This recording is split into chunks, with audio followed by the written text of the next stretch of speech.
할렐루야. 잘 오셨습니다. 오늘도 예배하신 은혜를 마음껏 누리는 그런 은혜의 시간 되기를 주님의 이름으로 축복합니다. 우리가 사는 이 시대는 충성이란 단어가 별로 가치 없어 보이는 그런 시대입니다.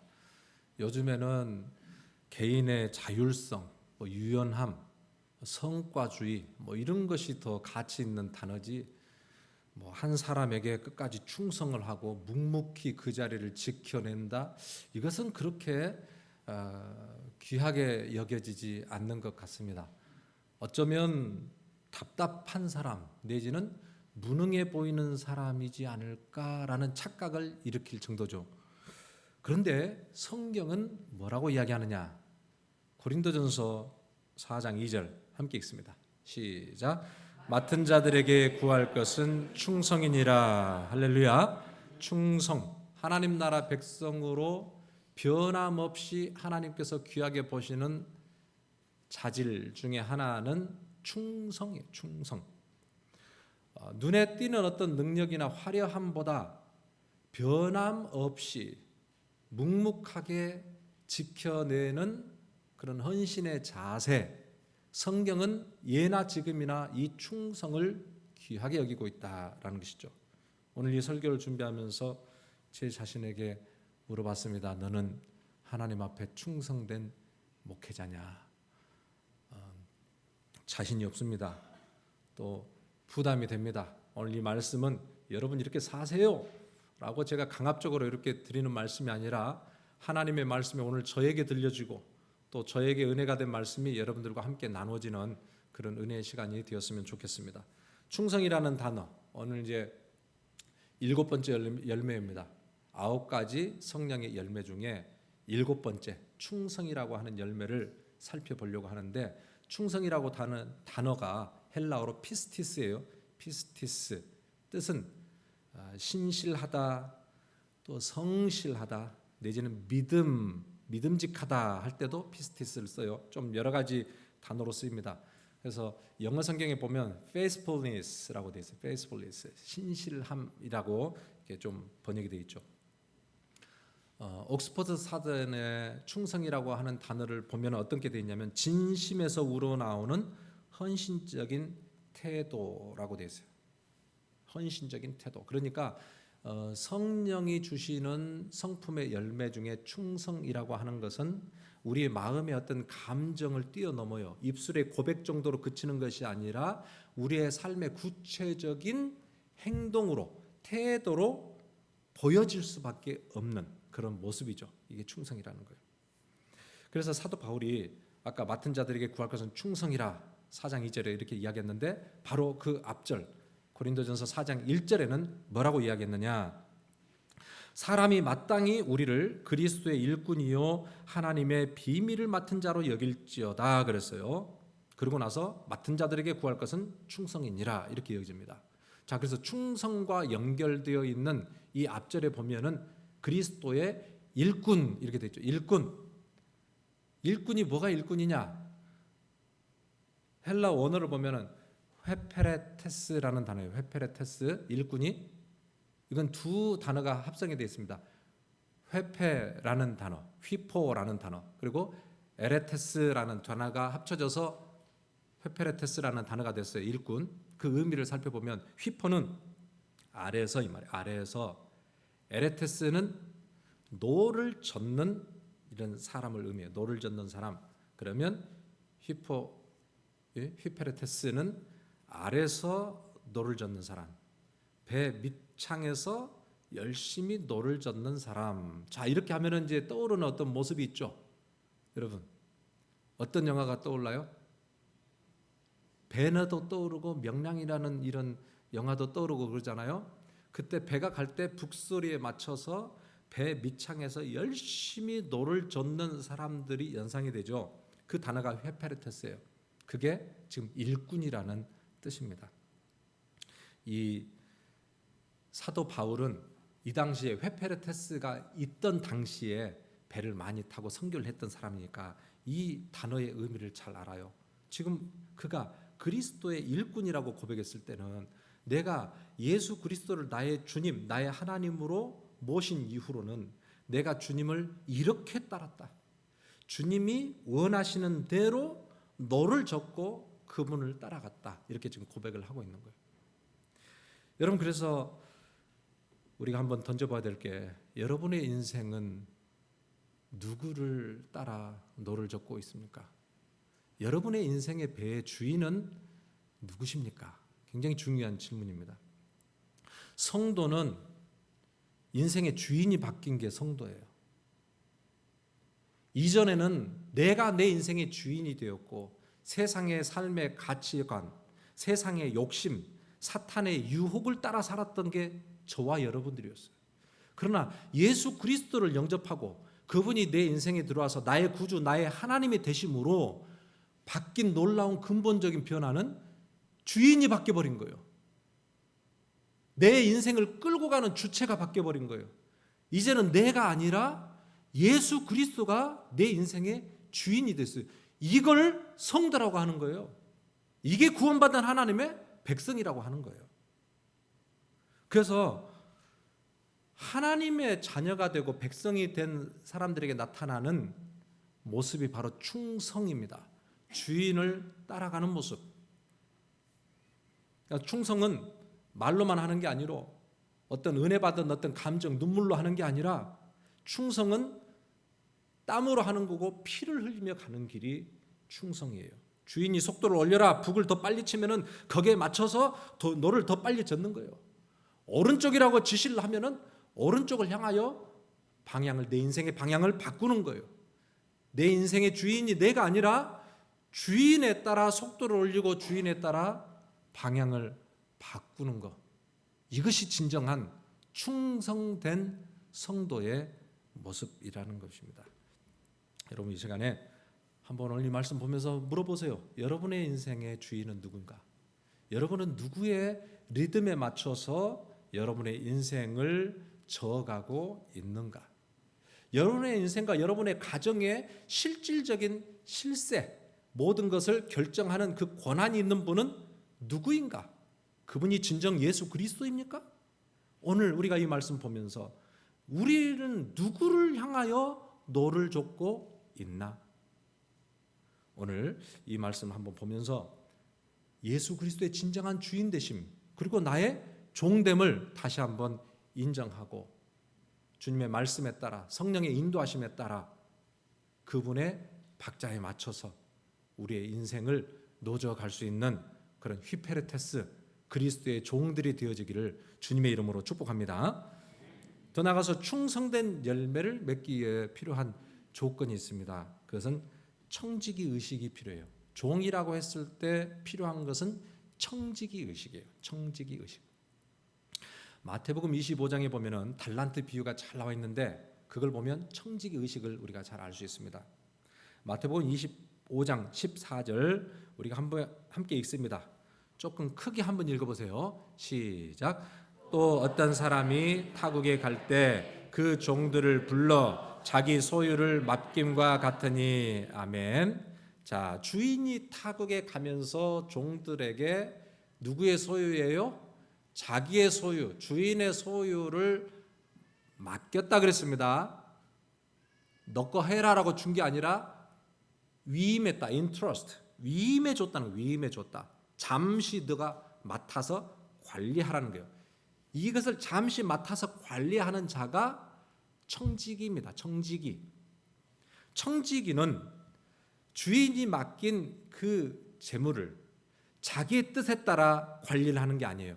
주인의 뜻에 따라 철저하게 관리를 하다가 주인이 돌아와서 내놓으라고 하면은 아낌없이 주님 앞에 내어드리는 게 이게 청지기죠. 여러분, 그래서 나의 주인, 나의 인생과 나의 소유와 이 모든 것의 주인이 누구신가를 우리는 먼저 알아야 돼요. 성경 곳곳에 보면은 만물의 주인은 하나님이시라는 내용들이 많이 있는데 시편 24편 1절에 보면 이렇게 표현하고 있습니다. 함께 읽어봅니다. 시작. 땅과 거기 충만한 것과 세계와 그 가운데 사는 자들은 다 여호와의 것이로다. 아멘. 자, 하나님께서 이거 내 거야 라고 지금 말씀하시는 거예요. 우리가 지금 고백하는 거예요. 뭐예요? 땅과 거기에 충만한 것과 말씀으로 창조하신 이 땅의 모든 것들이 다 하나님의 것이에요. 그 가운데 사는 자들, 이 모든 것이 다 하나님의 것이에요.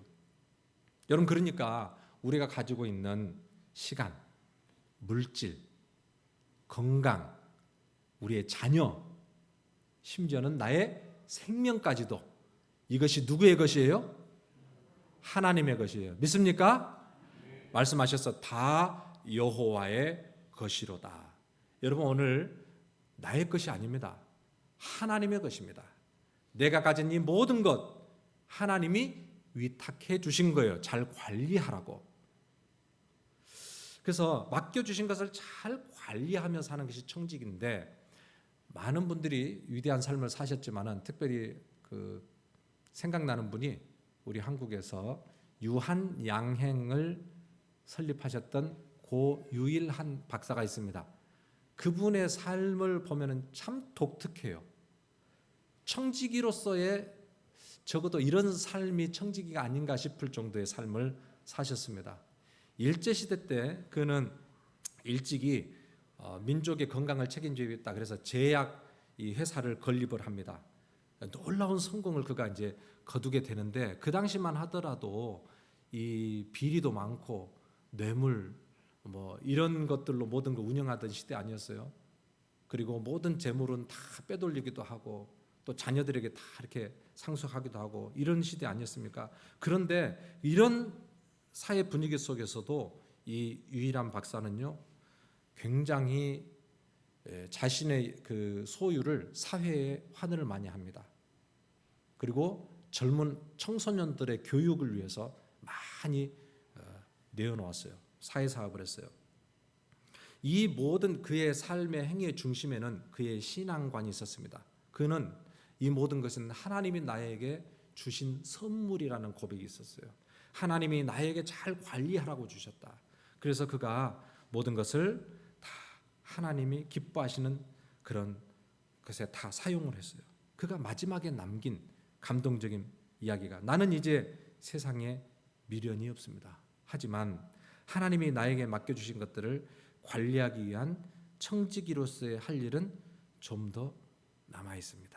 그래서 마지막에 그가 죽기 전에 했던 게 뭐냐면, 자기의 전 재산과 또 주식까지 그는 다 사회에 다 기부를 하고, 자녀들에게 줬는가 봤더니 자녀들에게 주지도 않았더라고요. 다 기부를 하고 사회에 환원을 하고 하나님이 나에게 주신 이 분복을 하나님의 영광을 위해서 사용했습니다. 이런 고백을 하고 갔어요.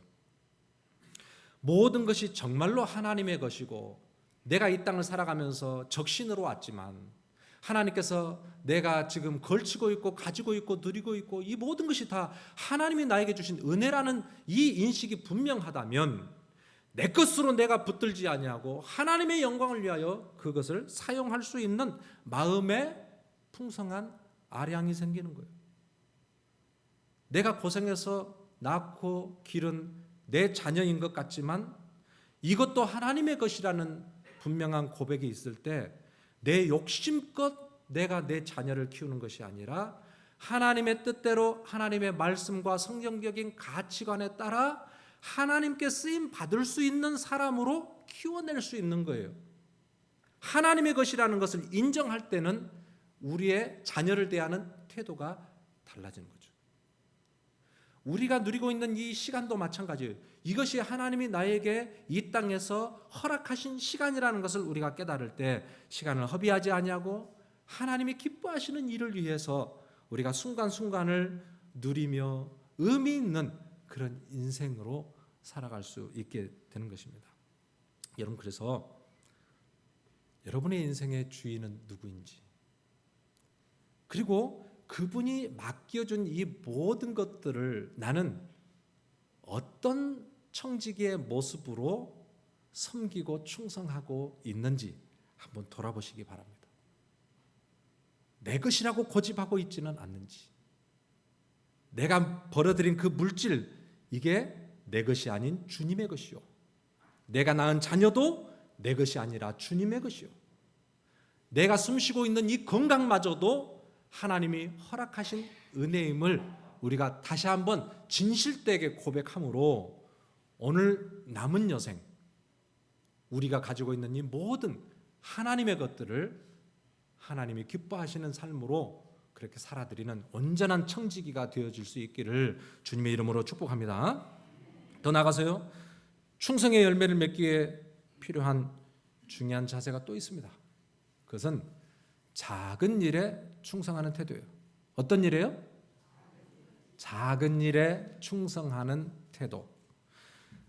동일하게 마태복음 25장 달란트 비유에서 이런 말씀이 나와 있습니다. 25장 15절 또 다 같이 한번 읽어봅니다. 시작. 각각 그 재능대로 한 사람에게는 금 5달란트를, 한 사람에게는 2달란트를, 한 사람에게는 1달란트를 주고 떠났더니, 자, 주인이 종들에게 각자의 재능에 따라 달란트를 맡겼다 그랬습니다. 사람마다 능력과 은사에 따라서 하나님이 주시는 그 분량도 다릅니다.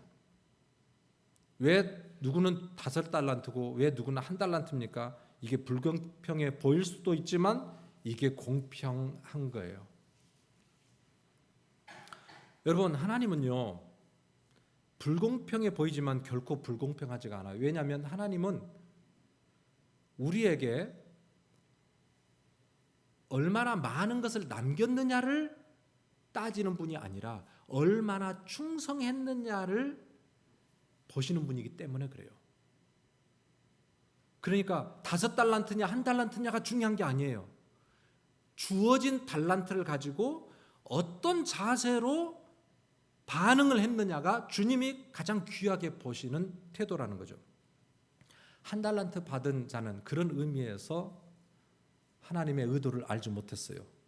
그래서 주인을 오해합니다. 불평합니다. 불공평한 분 아니냐? 왜 나에게는 1달란트만 주느냐? 그래서 비교합니다. 다른 사람들과. 원망하다가 그 1달란트를 땅에다 묻어버렸다 그랬잖아요. 묻어버렸어요. 근데 왜 달란트라 그랬을까요? 달란트는요, 엄청난 가격의 의미를 지녀요. 적어도 환산을 하면은 당시에 20년의 봉급, 20년을 일했을 때 벌을 수 있는 봉급이 1달란트예요. 엄청난 크기의 돈입니다. 그런데 남들과 비교했을 때 나에게 적은 것을 주셨다고 그것을 불평을 하고 땅에 묻어버리고 결국 아무것도 주님께 드릴 것이 없어서 악하고 게으른 종아라는 그런 책망을 받게 됩니다. 가만히 보면은 우리 사람들은 눈에 띄고 좀 커 보이는 거, 여기에 굉장히 매력을 느끼는 그런 경향이 있습니다. 그런데요, 우리 하나님은 달라요. 우리 하나님은 아주 작고 사소한 것을 귀하게 보십니다. 작은 일에 충성할 때 우리 하나님은 감동을 하세요. 그래서 다윗이 하나님 앞에 쓰임받은 이유가 뭔지 아세요? 여러분, 다윗은요, 바로 이것 때문에 그래요. 하나님이 다윗을 이스라엘의 전체를 다스리는 그런 임금으로 세우기 전에 하나님이 보셨던 모습이 있어요. 여러 가지 이유가 있죠. 그런데 하나를 딱 보면 어린 다윗이 들판에서 자기에게 주어진 그 양떼를 지켜내기 위해서 그가 사울 왕 앞에서 고백하는 이야기를 보면은 사자의 입에 들어가 있는 것을 사자의 입을 찢어서 그 양을 구해냈다는 표현이 있어요. 그만큼 자신에게 주어진 삶의 모습, 하나님이 자기에게 주어진 그 여건 속에서 최선을 다하는 그 모습을 하나님이 보셨다는 거죠. 그 작은 일에 충성하는 것이 우리 하나님의 마음에 드신 거예요. 내 마음에 합하다. 바로 우리 주님이 보시는 태도가 이겁니다. 그래서 마태복음 25장 40절에 보면은 이런 말씀이 있습니다. 지극히 작은 자 하나에게 한 것이 곧 내게 한 것이니라. 지극히 작은 자. 작은 표현을 지금 많이 하세요. 지극히 작은 자는 남이 관심 갖지 않는 거예요. 사소하게 보이는 거예요. 그것 정도 해가지고 뭐 티가 나겠어? 이렇게 보이는 거예요. 아무도 그 정도 갖고는 헌신하는 게 아니에요. 남이 알아주지 않아요. 그 작은 거. 근데 그 작은 거 하나에 헌신하는 것을 우리 하나님은 나에게 한 것이다. 귀하게 보시고 그것을 기억하신다는 거예요. 우리 주변에도 정말로 작은 일에, 남이 알아주지 않는 것에, 효과는 별로 없어 보이는 그 일에 최선을 다하시는 분들이 참 많아요. 얼마나 감사한지 몰라요. 제가 기억하면은 한국에 있을 때 부목 생활할 때 기억나는 집사님 한 분 계세요. 성함은 이야기하지 않겠습니다. 우리 교회 성도 중에 아시는 분이 있더라고요. 그 집사님을. 그분은 수학 교사로 고등학교에서 리타이어를 하셨어요. 제가 만났을 때는 70세가 넘으신 어르신이었어요.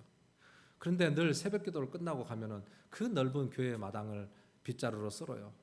그리고 모인 그 낙엽을 태웁니다. 그 낙엽 태운 냄새가 참 구수하고 좋더라고요. 근데 그분과 이야기를 하다 보니까 그분은 그 교회가 지금 한 130년 정도 됐을 거예요. 근데 유치원 때부터 아버지 손에 이끌려서 교회를 와서 그때부터 아버지와 함께 마당을 쓸었던 분이에요. 교회 사찰 집사님 있습니다. 일하시는 분이. 그래도 그분은 평생을 그렇게 교회 마당을 쓸며 묵묵히 아무도 알아주지 않지만 자기 그 자리에서 하나님께 할 수 있는 최선의 모습을, 저는 지금도 그분이 혹시 살아계신다면 꼭 가서 한번 만나고 인사를 한번 드리고 싶은, 저하고 연세는 우리 아버지 연세였지만은 그 친구처럼 같이 많은 깊은 이야기를 하며 그렇게 지냈던 분이기 때문에 그분을 꼭 보고 싶은 마음이 있어요. 그분을 보면서 생각나는 거, 하나님은 참 그 적은 일에 충성한 그 모습을 하나님이 귀하게 보신다. 여러분, 하나님 앞에 충성은요, 남이 지금 알아줬기 때문에 그래서 충성되는 게 아니에요. 오히려 저는 그렇게 생각해요. 남이 알아주지 않았으면 좋겠어요. 남이 몰랐으면 좋겠어요. 내가 하는 헌신, 내가 하는 하나님 앞에서 드린 이 봉사가 남이 몰랐으면 좋겠어요. 왜? 우리 주님 앞에서 우리 주님이 기억해 주시는 그런 충성이었으면 좋겠다. 그러니까 조금 제가 강하게 말씀드리지만 적어도 우리가 드리는 충성의 모습은 이거다라는 것. 주님이 알아주시면 족하는 거예요. 남들이 다 기억 못해도 주님이 알아주시면 족하다. 여러분, 이런 마음의 자세, 작은 일에 충성할 때 이 마음이 우리에게 있으면 여러분, 충성해놓고도 서운한 일이 하나도 없어요. 주님 앞에 다 드려놓고도 시험 들 일 하나도 없어요. 주님만 알아주시면 되는 거예요. 여러분, 주님이 청지기를 부르셨을 때는 작은 일에 충성하는 그 일을 주님이 우리에게 맡겨주셨어요. 여러분, 그런데 이제 좀 보면은 우리가 이렇게 충성에 대해서 이제 여러 가지로 이야기를 했는데 이런 충성된 삶을 우리가 다 압니다. 몰라서 하는 게 아니에요. 다 알아요. 그게 충성이라는 거 알아요. 그런데 사실 이런 충성된 삶을 살아낸다는 것은 정말로 어렵습니다. 머리로 아는 것은 다 아는데 실제로 살아내는 것이 어려워요. 여러분, 왜 그럴까요? 이 충성이라고 하는 성령의 열매는 내 힘으로 맺을 수 있는 열매가 결코 아니기 때문에 그래요. 이 열매는 성령이 주시는 열매예요. 여러분, 이 성령의 열매라고 하는 것은 내 열심과 내 결단과 내 의지로 간신히 만들어내는 게 아니에요. 전혀 성분이 달라요. 그런 열매가 아니에요. 성령께서 주시는 은혜 가운데 하나님의 은혜가 부어짐으로, 하나님의 성품이 부어짐으로 자연적으로 내 삶 속에서 맺혀지는 열매예요. 그런 열매가 충성이에요. 그래서 오늘 이 말씀 보면서 충성의 열매를 맺읍시다 그러니까 우리가 생각할 때, 야, 좀 더 열심히 내가 맡은 자리에서 열심히 해야 되겠다, 이렇게 결단을 먹었다 그러면 성경적인 원리로는 조금 잘못된 거예요. 지금 여러분에게 여러분 있는 자리에서 더 열심히 하세요, 이런 의미가 아니에요. 어떤 의미예요? 우리의 결단으로는 도저히 이 삶 살아갈 수 없으니 하나님을 바라보며 하나님의 성품이 내 안에 부어지기를 우리가 간절히 사모해야 되는 거예요. 할렐루야. 오늘 저는 지금 이 말씀을 드리고 싶은 거예요. 우리가 억지로 충성하려고 애쓰면 절대 열매가 맺어지지 않습니다. 그러나 신실하신 하나님, 그 변함없으신 충성스러우신 그 하나님과 인격적인 사귐과 교제가 깊어질수록 내 안에 하나님 닮아가는 성품이 생겨나는 거예요. 성경은요, 우리 하나님이 어떤 분이냐? 우리 하나님은 신실하신 분이다라고 말씀하고 있어요. 신명기 7장 9절 읽어봅니다. 시작. 너는 알라 오직 내 하나님 여호와는 하나님이요 신실하신 하나님이라. 할렐루야. 신실하신 하나님. 계시록 22장에도 나와 있어요. 시작. 이 말씀은 신실하고 참된지라. 여러분, 여기서 신실하다라는 이 단어가 우리가 지금 살펴보고 있는 충성, 피스티스하고 똑같은 단어예요. 충성이 신실하다라는 뜻도 있고 또 충성이라는 뜻도 있고 믿음이라는 뜻도 여러 가지가 있는데, 오늘 하나님이 어떠시다고요? 하나님의 성품이 충성이에요. 신실하세요. 그분이. 하나님은요, 충성, 신실하심, 변함이 없으심, 한결같으심. 그래서 하나님이 우리를 대하는 그 마음과 태도와 자세는 영원히 변치 않으시고 똑같습니다. 우리가 하나님을 기쁨으로 잘 섬겨서 우리 하나님이 우리를 사랑하시는 게 아니에요. 어쩌면 우리가 하나님을 잘 알지 못하고 때로는 넘어지고 외면하고 불충성하고 내 믿음이 흔들릴 때도 우리를 향한 주님의 사랑은 변함이 없어요. 변함이 없어요. 구약을 우리가 계속해서 지금 읽고 있습니다. 여러분, 구약 성경을 읽다 보면은 이스라엘 백성들을 보면서 화가 날 때가 있어요. 이런 놈들을 왜 하나님이 사랑하시느냐 이렇게 생각할 때가 있어요. 한두 번 하나님을 잊어버려야지. 한두 번 하나님을 배반해야지. 아니, 그렇게 살려주고 기적을 보여주고 먹여주고 모든 것을 해줬는데도 하나님을 떠나는 미련한 백성들을 보면서 하나님 이것들을 또 사랑해 주시면 되겠습니까? 할 정도예요. 그런데도 불구하고 구약의 하나님을 보세요. 하나님은 신실하게 그 이스라엘 백성들을 포기하지 아니하시고 붙드시고 하나님의 뜻을 이루어 가세요. 아브라함과 했던 그 언약을 기억하셔서 출애굽을 하시고 구원해 주세요.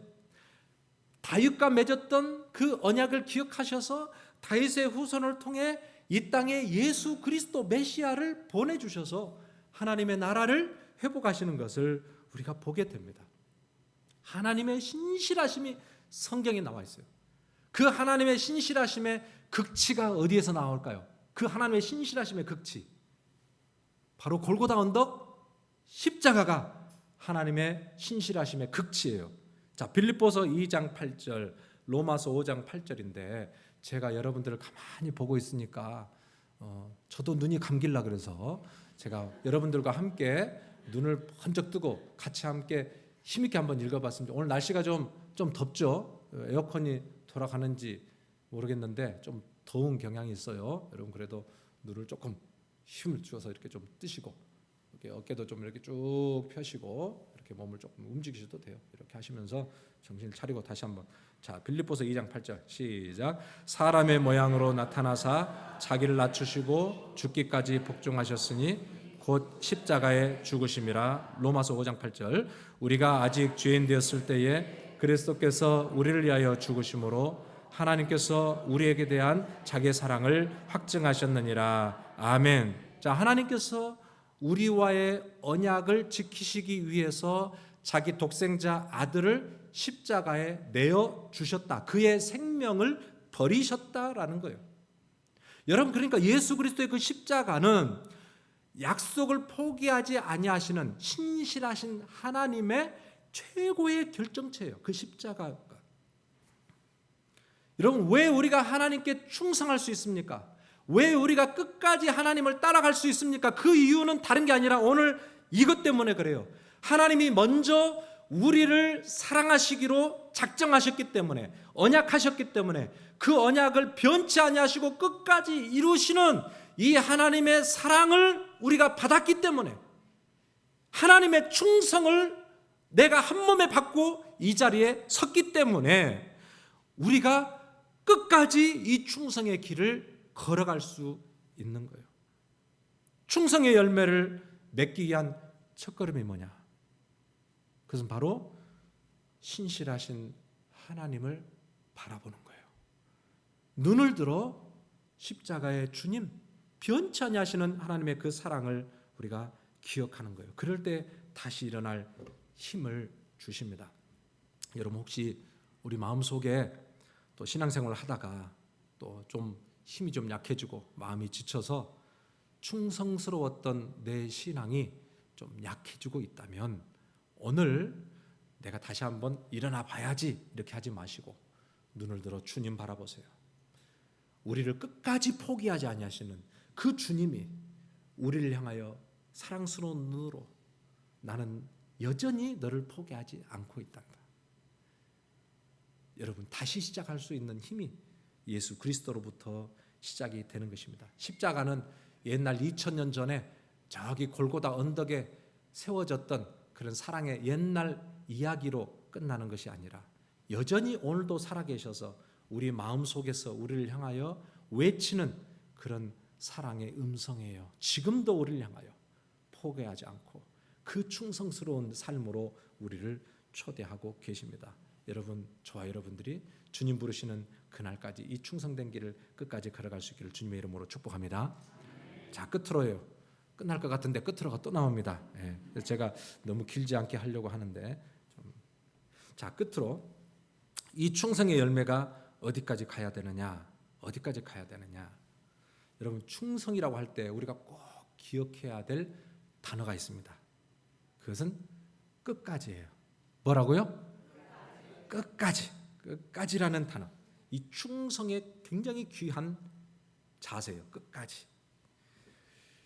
일시적인 열심, 한번 해볼까? 이런 헌신, 여러분, 이것은 충성의 열매를 맺을 수가 없어요. 충성이라고 할 때는 여러분 무엇이 포함되어 있냐면은 성실함이 포함되어 있고요, 꾸준함이 포함되어 있어요. 성실함의 열매는 끝까지 꾸준히 변함없이 가는 그 모습과 태도, 이것이 충성이에요. 충성. 그러니까 충성의 길을 어디까지 걸어가느냐를 보면은 우리의 믿음의 깊이와 성숙도를 우리가 좀 알 수 있는 거죠.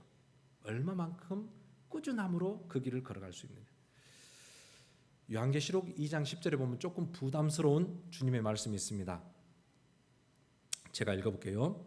너는 장차 받을 고난을 두려워하지 말라. 볼지어다 마귀가 장차 너희 가운데서 몇 사람을 옥에 던져 시험을 받게 하리니 너희가 10일 동안 환난을 받으리라. 내가 죽도록 충성하라. 그리하면 내가 생명의 관을 내게 주리라. 아멘.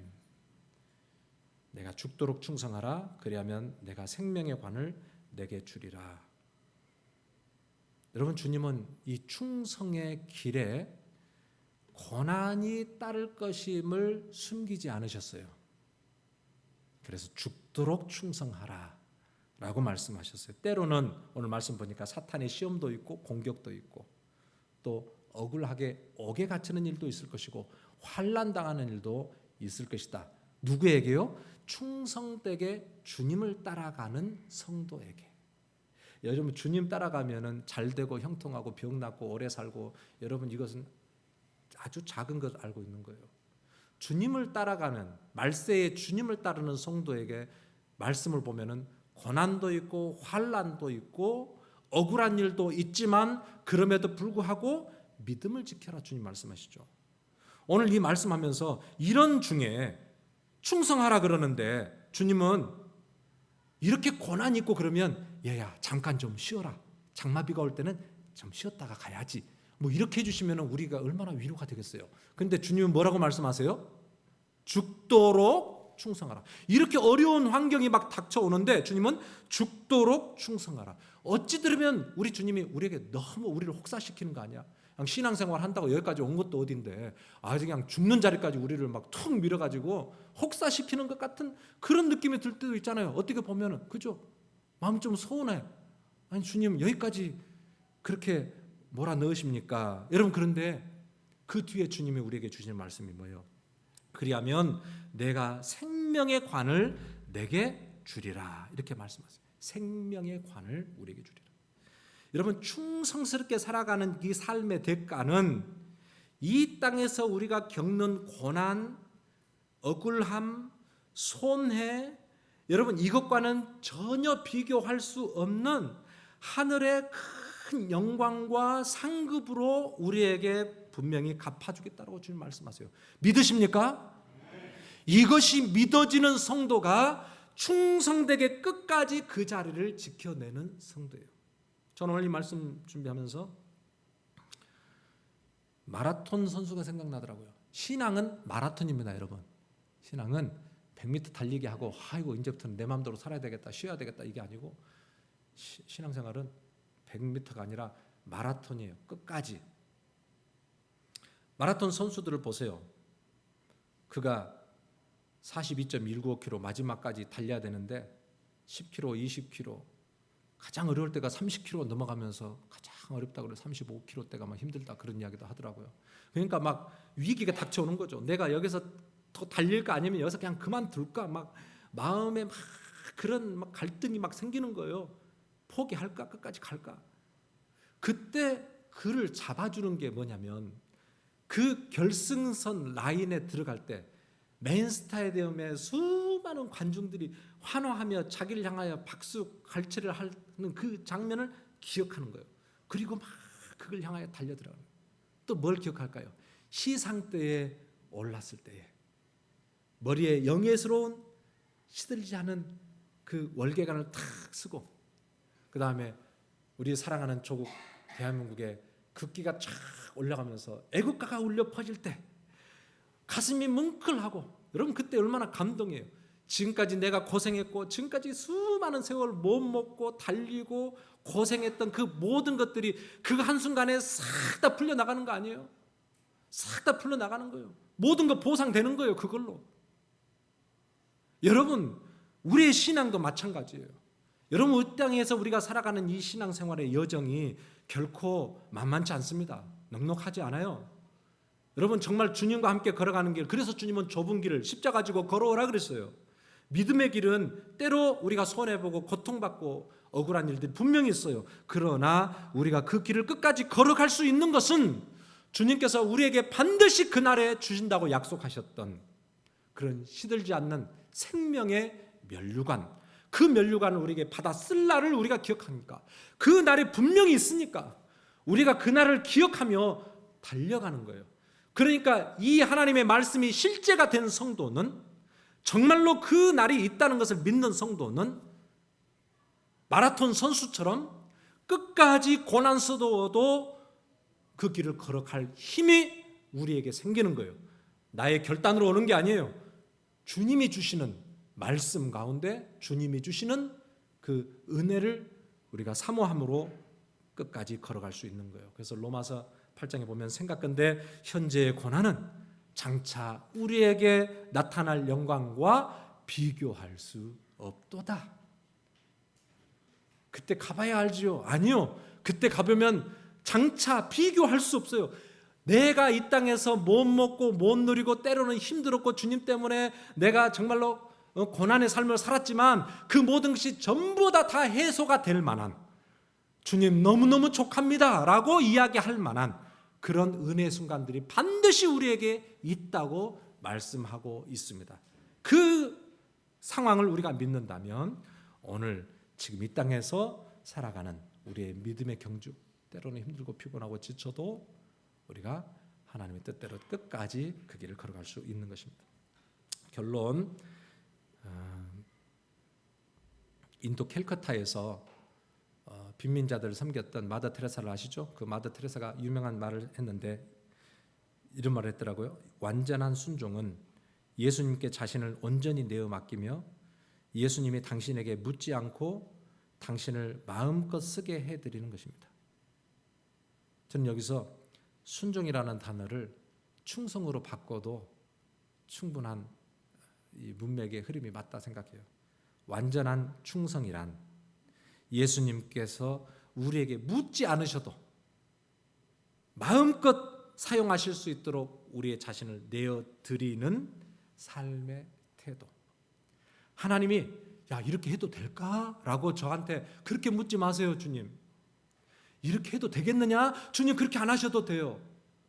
내 인생 주님의 것이니 주님 마음대로 사용하세요. 예 하나님 마음대로 사용하세요 라고 우리가 주님 앞에 기꺼이 내 삶을 내어드리는 이 삶의 태도, 이것이 아까 말씀드린 휘페레테스, 다 내어드리는 거예요. 예수님께서 십자가에서 자신을 완전히 아버지께 내어드린 태도, 바로 그것입니다. 여러분 오늘 우리는 그리스도의 일꾼으로 또 청지기로 저와 여러분들이 부름을 받았습니다. 여러분들의 손에 달린 그 배를 젓는 노는 어디를 향해 가고 있습니까? 누가 여러분들의 노를 저어가고 계십니까? 여러분 속도를 올려라 할 때 더 힘껏 젓고 방향을 바꾸라 할 때 가던 길을 멈추고 주님이 지시하시는 그 방향을 향하여 우리의 삶을 완전히 뒤어 바꿀 수 있는 그런 결단, 내 주인이 주님이심을 믿는 자만 할 수 있는 진정한 청지기의 자세임을 우리가 오늘 배웠습니다. 오늘 이 말씀을 통해서 정말로 우리의 삶에 주인이 하나님이심, 나는 그분의 청지기임을 확신하며 순종함으로 주님이 부르시는 그날까지 끝까지 변함없이 결승선을 믿음으로 이렇게 헤쳐나갈 수 있는 저와 여러분들 되어지기를 주님의 이름으로 축복합니다. 아멘. 준비하신 헌금 하나님께 올려드립니다.